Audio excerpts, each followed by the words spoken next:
Hey everybody, Mojo here. Today I'm doing a walk around video of my 2022 Honda Monkey that I have nicknamed Monster Monkey. So one of the first things that people notice and ask about on this bike are my tires. I run ATV tires. These tires are a Sun F ATV tire. They are a 22 x 712. So they're 22 inches tall, 7 inches wide for a 12-inch rim. To give you an example of what they look like compared to a stock tire, here is a stock tire and the ATV tire side by side. So the Monkey wheels are narrower than the ATV wheel that the ATV tires would normally go on. So once it's mounted on the Monkey wheel, it pulls it in and will round it out. It also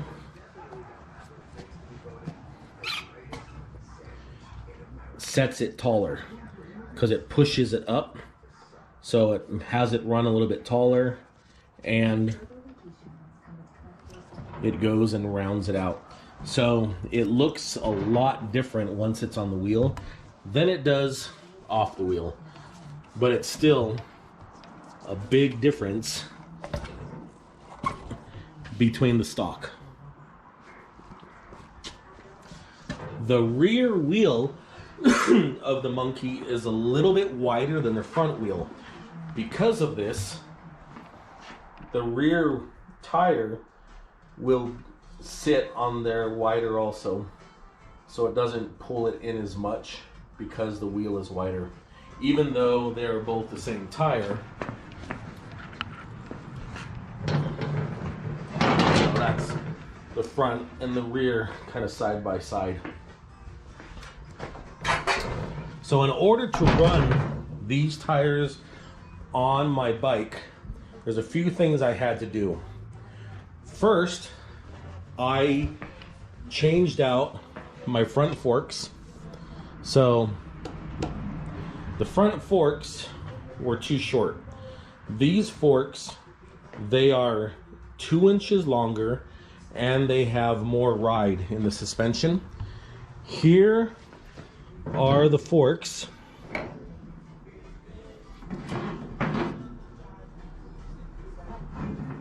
Next to a stock fork, just to give you an idea of the difference between the two.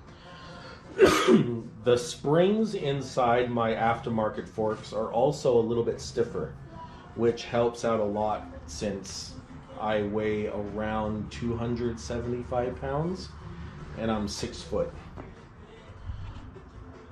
Now on the rear, the tire and everything, the main problem that I had on the rear would be that because of the way the tire is, the nubs kind of stick out a little bit, and so the chain in the front over here would barely touch. So what I did was I put a 1/4 inch spacer on the backside of this sprocket to move it out. In order to do that, I had to remove the studs that are normally on here, and then I put in these Allen bolts instead.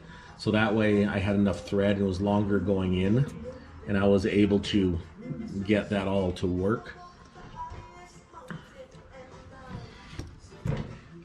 So the rear suspension, these are about a 1/4 inch taller than stock. They don't really give me that much more height. My height is mainly in the tire. What they do though is they are a lot stiffer, and I can adjust a preload on them. That way I can adjust my ride for my weight. Because the bike is sitting higher, I had to do something with my kickstand. What I did is I didn't care for the stock kickstand so much the way it looked. I bought a Trail 125 kickstand.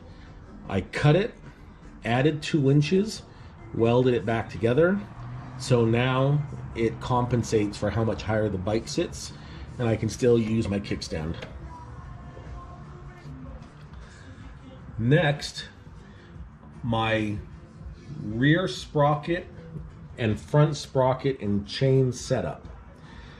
On the Honda Monkey, they run a, I believe it's a 38 tooth or a 39.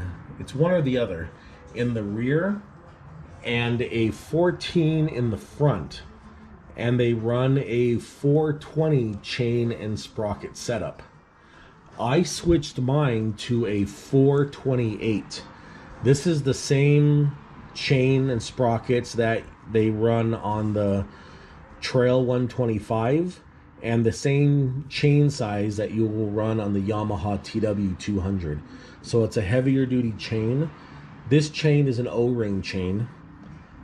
And then my sprocket in the rear, I changed it from the 38 to a 52 tooth to try and get more low end. And my front, I changed from a 14 to a 12. That's underneath there. Next, I have the T-Rex Racing skid plate and crash bar. So there are a few other crash bars out there and skid plates, but the T-Rex skid plate and crash bar setup is, in my opinion, by far the best. I've had other ones. The most common skid plate out there is a design. A lot of other companies use a similar design, but it's like the Kitako skid plate that connects to the motor itself. And then the crash bars that are out there, they're more of a side crash bar. So like if you tip your bike over, it will just land on that instead of your tank or something. It doesn't add a whole lot of protection if you're doing some extreme off-roading on the bike. To give you an example, this is the crash bar that I was running. So it would go right back, right there. It would connect to the motor mount, and then that would connect to the bottom of the motor, and it would basically just sort of stick out. Didn't do a lot of protecting anywhere else, but if you dropped it over, it would land on here and sort of protect some things there. The T-Rex, on the other hand, connects to the motor mounts, top and bottom, so basically the frame goes up to help protect your airbox and stuff. When it lands over, it also helps protect the tank. There is another crossbar that supports left to right when you crash. So it's a lot better. It's just beefier and more stout. Now, the skid plate. This is a lot stronger than any skid plate that I've used and I've seen on the market. Like I was saying, the most common skid plate would be the Kitako design that's used. There's different companies that will use the same design. Most people know the Kitako one. This is that Kitako skid plate. So that is what I originally had. It did not hold up at all. So this plate would bolt to the bottom of the motor. Those are supposed to be flat, and then it would connect to these. Then these little tabs, the other one's somewhere it's missing right now, but it connects over to, there's a bolt right there.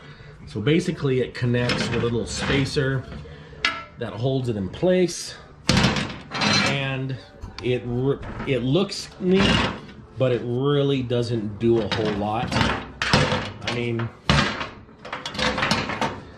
that's how mine ended up. So needless to say, I spent a bunch of money, ended up taking it all off and switching to the T-Rex.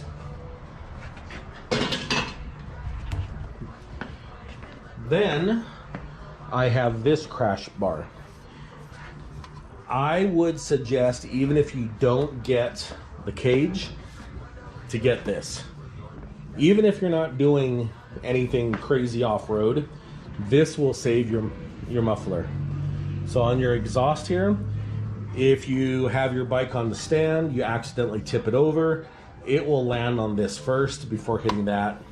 When I bought this, it was around $100 shipped. They may have gone up by now. I don't know. A lot of things have been going up in price in the past year, but that's one of the things that I will always put on my bike. The back rack, there are a lot of racks out there. This one, I can't remember exactly what brand it is, but they're just a bunch of racks. The Monkey doesn't really have anything when you buy it, so it helps out, gives you something to put bags on and so on.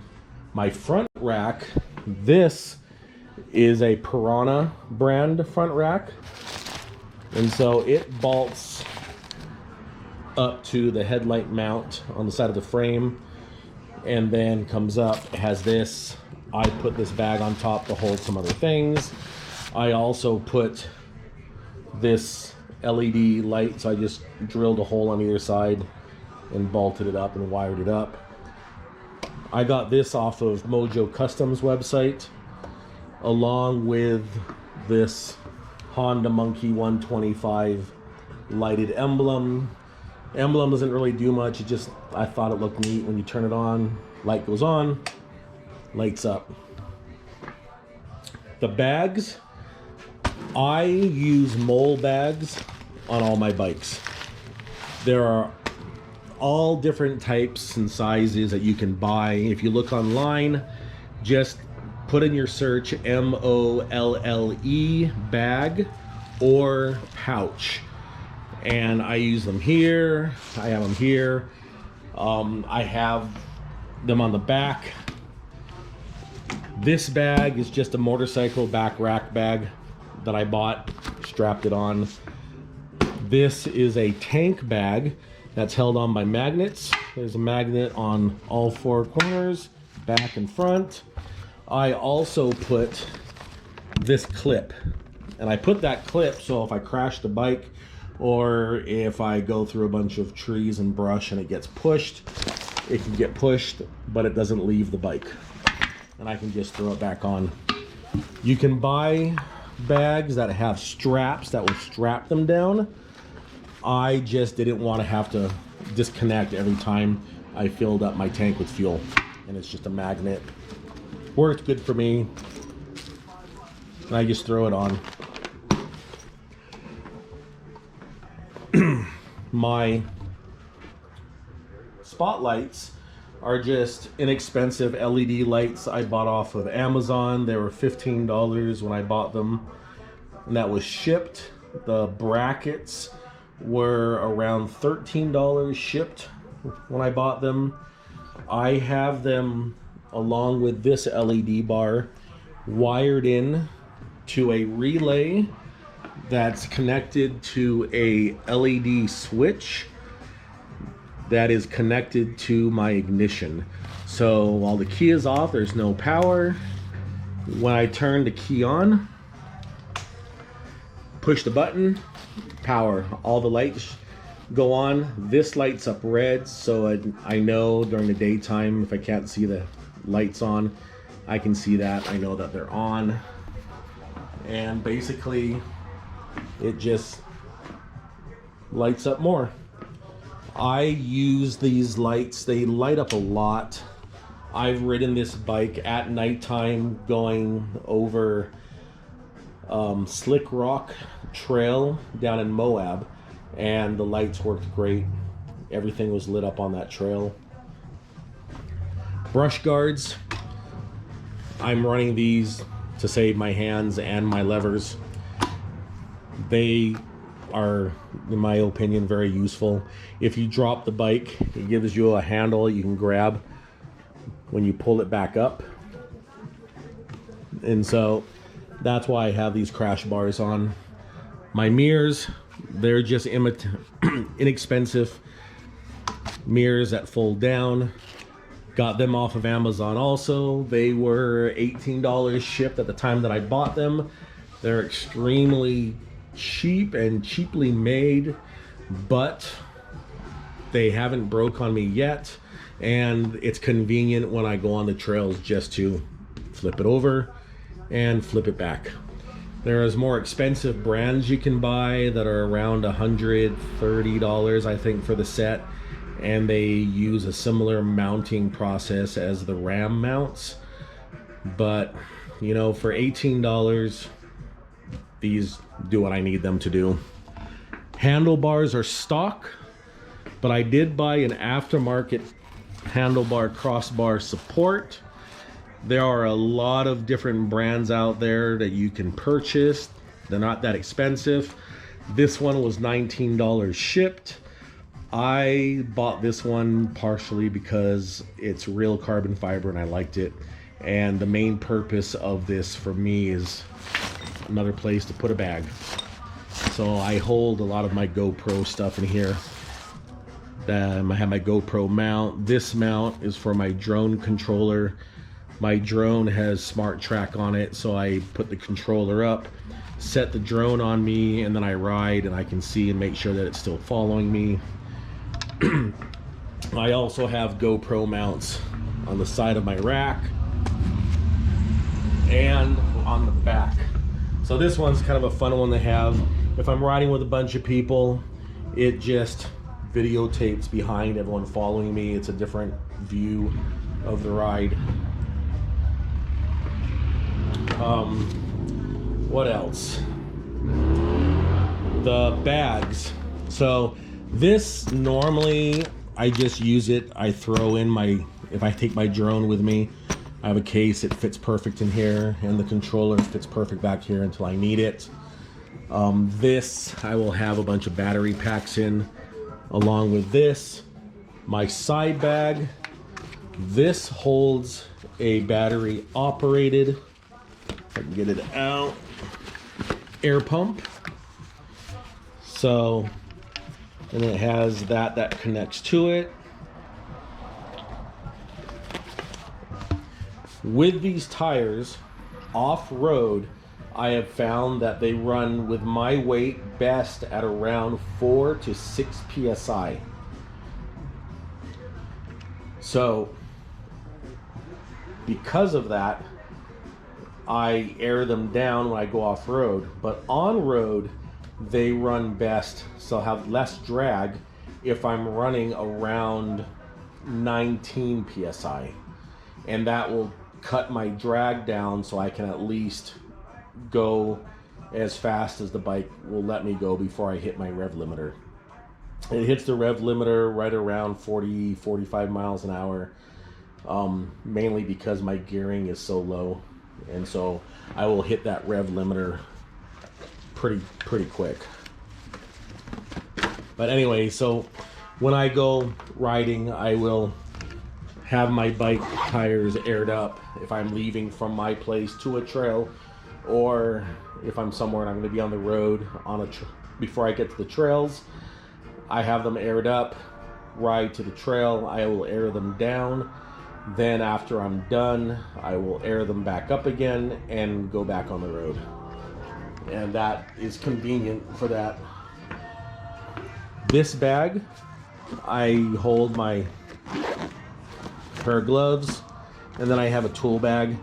The bag holds basically a chain breaker, some links of chain, some master chain links, and the tools to change out the chain, plus some tools to adjust my tensioner.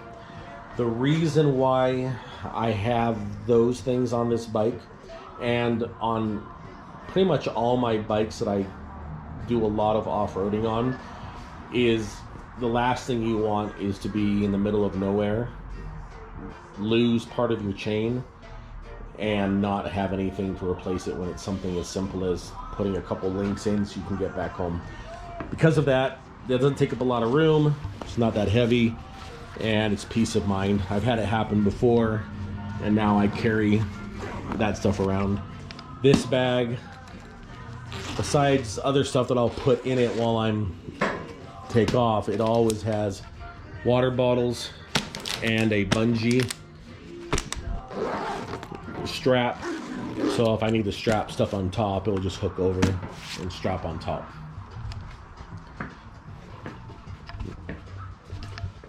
Also, I didn't care much. Normally the Monkey runs all silver on the motor. The Grom is black. So what I did is I went and I purchased the side covers for both sides of the Grom that's black and installed them. The Grom chain cover is made out of plastic and it's smaller. The Monkey is made out of aluminum and it's heavier duty. So because of that, I never changed that out with the Grom, but I did purchase an extra one of these that's in silver because that's the only color I could get, and I'm going to be painting it eventually this gloss black to match, and I'll install it so then the rest of that will be blacked out. On my turn signals, I got rid of the stock turn signals. They stick out pretty far, and the stuff that I go through, I would have ripped them off and broken them already. So I put these little nubs on. I have the same on the rear, but you can't really see them that well because of the bags. Doesn't matter that much to me because the bike is mainly for off-road, but at least they're still there. So I do have turn signals on the back.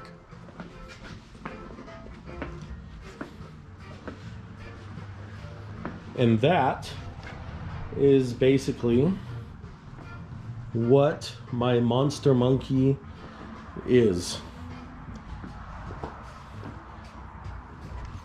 One thing I would like to do is this winter I might start working on making a swing arm extension that will extend the axle an inch and a half, 2 inches back.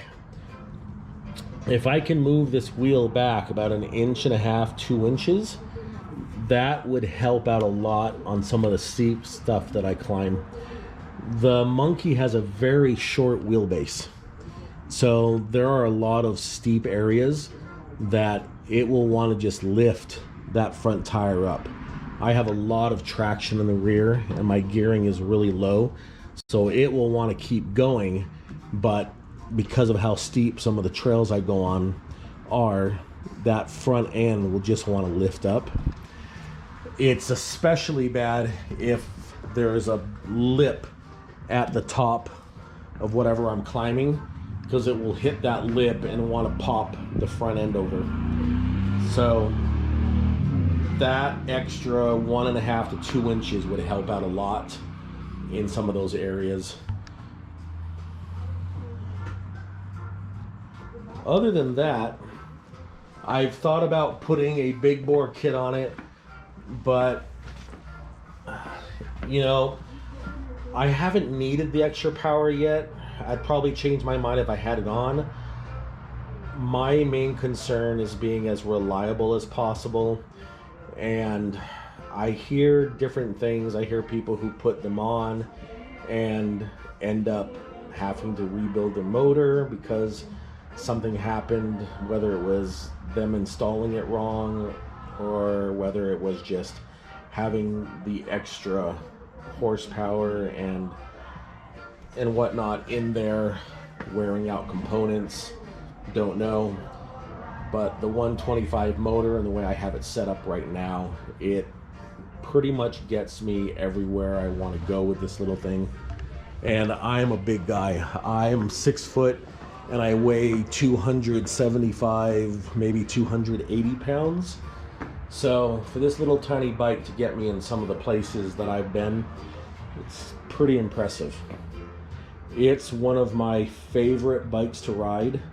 I have a lot of different bikes, just a few of them. I have the Trail 125s. I'm working on a Honda Grom right now that I'm setting up for trail riding. My Yamaha TW, and then I have a bunch of bikes out in my containers and some other storage areas. But out of all those bikes, when I go off-road, this is normally my go-to bike. It's a lot of fun to ride. For how small it is, I can just throw it around.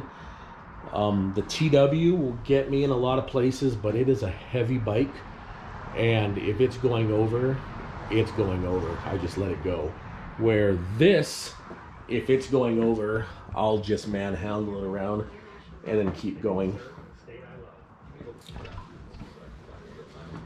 So hopefully this video has answered a lot of questions about this bike. If you have any other questions, feel free to put them in the comment section and I will answer them the best I can. Thanks for watching, and have fun out there.